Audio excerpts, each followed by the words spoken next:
Let's talk about it. You're listening to Let's Talk About It, a digital forum that holistically addresses the issues that arise in everyday life and the current affairs that are prevalent throughout our nation and that affect our culture. Let's join host Ty Priest Hannah now for today's discussion. Let's talk about it. Hey everybody, welcome to another episode of Let's Talk About It. I am your host, Ty Priest Hannah, but of course, everybody, and I do mean everybody, calls me Ty. Thank you for allowing me to hang out with you for a few minutes. So fam, how's it going? How are you guys doing? What have you guys been up to? Where did you go? Who did you see? Well, I hope wherever you are, whatever you're doing, I hope life is good. Why? Because God is good. I wonder if I can get a witness right there. So fam, listen up. I know it has been a while since I've done an episode, and there's a perfectly, and I do mean a perfectly good explanation for that. See, I've been working on some graphics to improve my social media presence, and not only that, I've also been working on promoting my YouTube channel. And if you have not subscribed to my YouTube channel, you can subscribe right now. Just go to YouTube and type in Let's Talk About It with Ty Hannah and hit the subscribe button, and be sure to like some of the videos, and some of the old episodes from my podcast are also uploaded to my YouTube channel as well. But not only have I been working on my YouTube channel, there's something else that I need to tell you. And I hope you're ready for what I'm about to say. On Tuesday, June 23rd at approximately 11:26 a.m., my life changed forever. And when I tell you my life changed forever, it has changed forever. It was at that day, at that time, that I officially became the father of a healthy 7-pound, 3.2-ounce baby girl. Yeah, that's right. I am a father. Now, before you throw me away, I know this may be a bit of a shocker to many of you, and I can certainly understand why. I am saved and I am a pastor, and it's immoral to have children out of wedlock, but please understand that my sin was in the fornication and not in my daughter. And although, yes, I am a pastor, I have never and will never make claims to being perfect. I have made, I make, and I will make mistakes just as any other human being. However, I must say that I thank God for restoration, and I also thank Him for His mercy in all of this.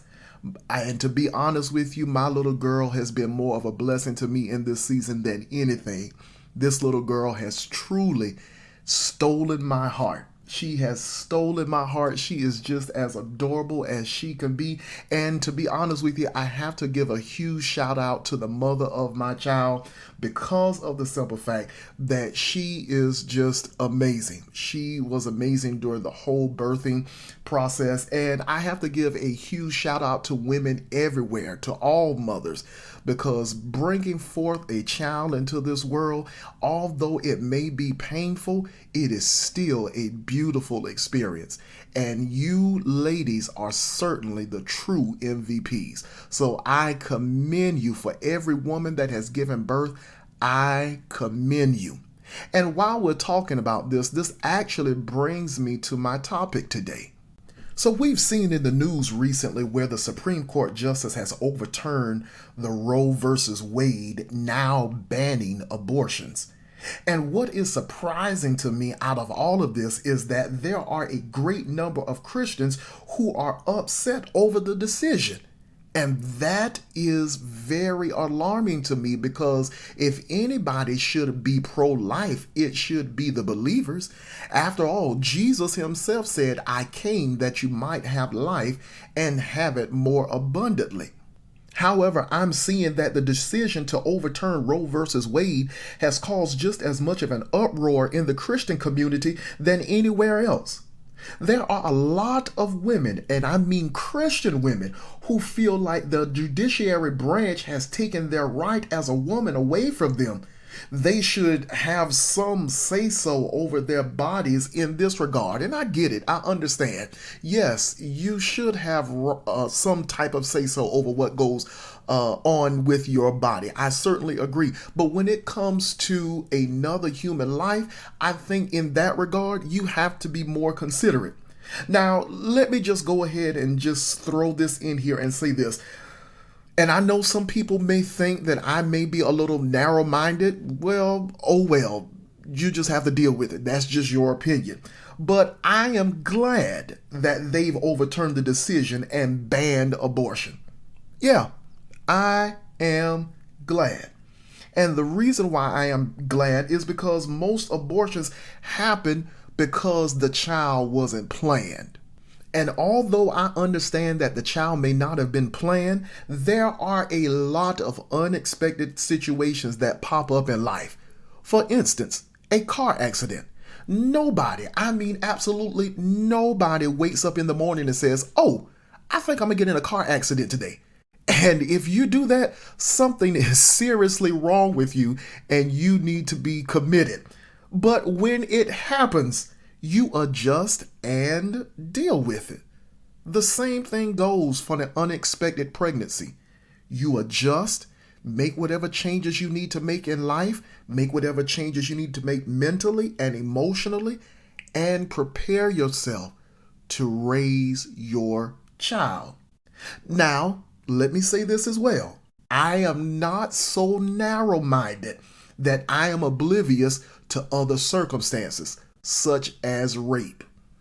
You know, I do understand that there are circumstances where a woman may have been raped, and through the rape, she becomes impregnated. Or I understand as well that there may be other certain factors, risk factors that could put the woman potentially in a place where her life could be taken, that abortion may need to be considered. In those regards, I think those situations need to be carefully, and I do mean carefully, evaluated. And abortion needs to be made the last resort if possible. If possible.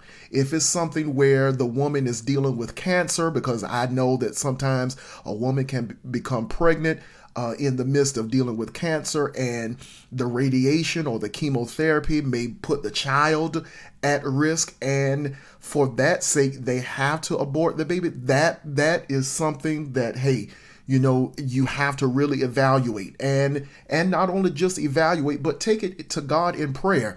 Because if that is the case, I've never been one to believe that God doesn't allow anything into the earth without a purpose. And if God allowed that baby to make it into the earth, he allowed that spirit to make it to the earth for during that particular time, then he allowed that spirit to come into the earth for a particular reason.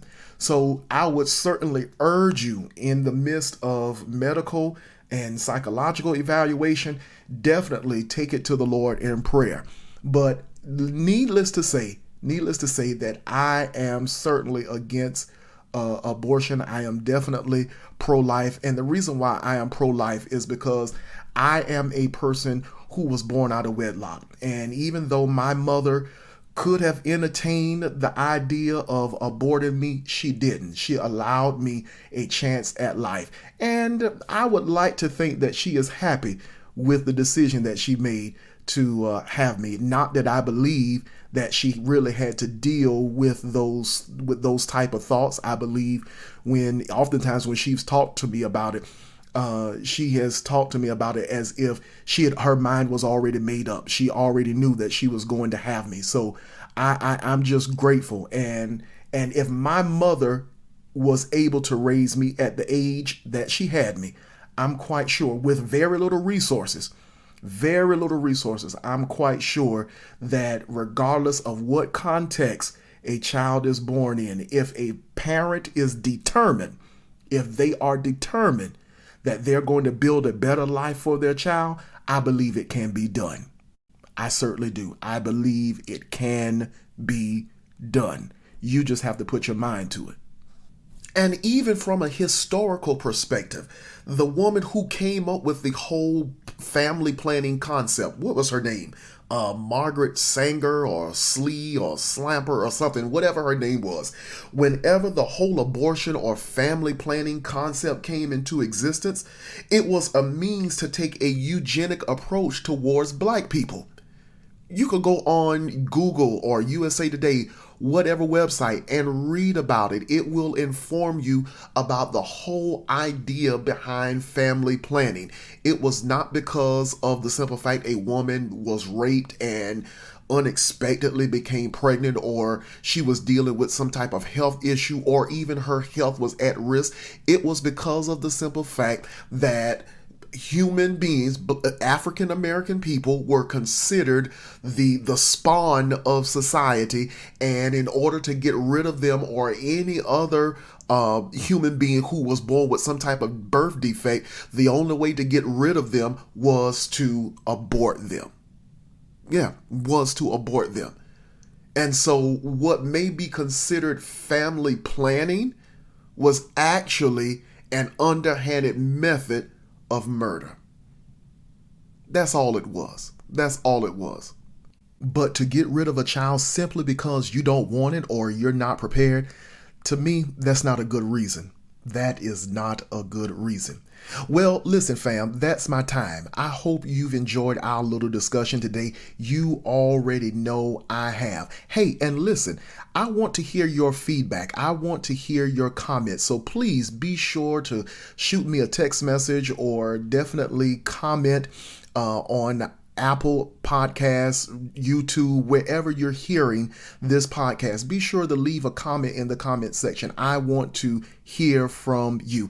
And hey, do me a favor, share this with at least 3 people and tell them to subscribe to this podcast. Of course, you know that we're on all major digital platforms, and please let them know that we're also on YouTube and to subscribe to my YouTube channel. Let's Talk About It with Ty Hanner, and tell them to hit the subscribe button, and they will be updated with all of my latest episodes. And of course, if you like what you hear or there's a particular topic that you'd like to discuss, you already know what to do. Just simply send me an email at ltaipodcast29501@gmail.com, or just simply shoot me a text message at area code 843-799-7619. And you already know I want to hear from you. Once again, thank you for tuning in to Let's Talk About It. I am Ty Hanner. I'm out. Chloe, Daddy loves you. Peace. Let's talk about it. Let's talk about it. Let's talk about it. You've been listening to Let's Talk About It. Let's talk about it.